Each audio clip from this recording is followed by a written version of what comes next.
Okey, berita terkini. KRK paling susah. The end.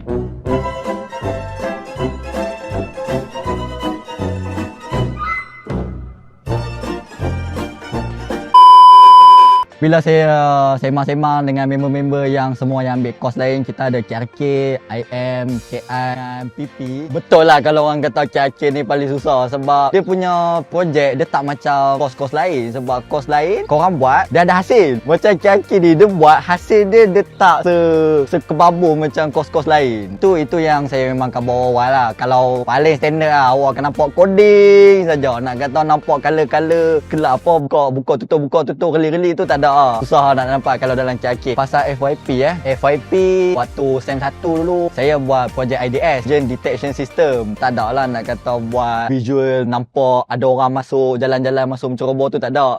Dia memang pure coding saja, macam mana orang boleh masuk, dia orang masuk macam mana apa semua tu, Intrusion Detection System. Tapi sebelum dapat tajuk tu, saya kan KRK, saya fikir memang nak buat benda-benda yang jahat lah, nak hack orang. Waktu mula-mula sebelum IDS tu saya macam nak plannya nak buat ni lah, nak tweak kita. Dia punya kunci tu ada wave, communication dengan wave lah kan. Bila kita tekan kunci tu, dia pergi dekat kereta, lepas tu kereta unlock. Mulanya saya nak buat projek tu, tapi nasib baik lah saya punya doktor, dia tahan. Lepas tu dia sarankan saya buat IDS. Saya punya supervisor, Dr. Nazira binti Abdul Hamid. Salut!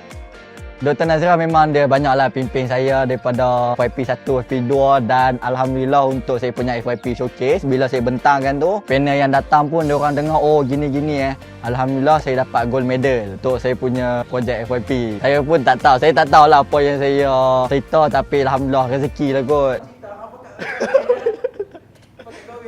Goreng habis lah. Tapi kalau untuk FYP ni saya memang sarankan, memang faham lah daripada A sampai Z. Awak kena tahu segala jenis masalah dan macam-macam lah masalah yang jadi bila kita nak buat satu projek ni. Version tak kena ni kadang-kadang makan masa berbulan-bulan duk betul-betulkan version saja. Ini pun stres, paling stres. Nak perbetulkan version, tak buat lagi. Bila dah buat tu, coding salah lah, ini command tak betul lah. Dia seronok bila kita buat-buat tu sampai satu checkpoint. Okey, kita nak macam ni, kita nak dia keluar, dia boleh baca paket-paket macam ni. Okey, tu pun dah sangat puas hati lah.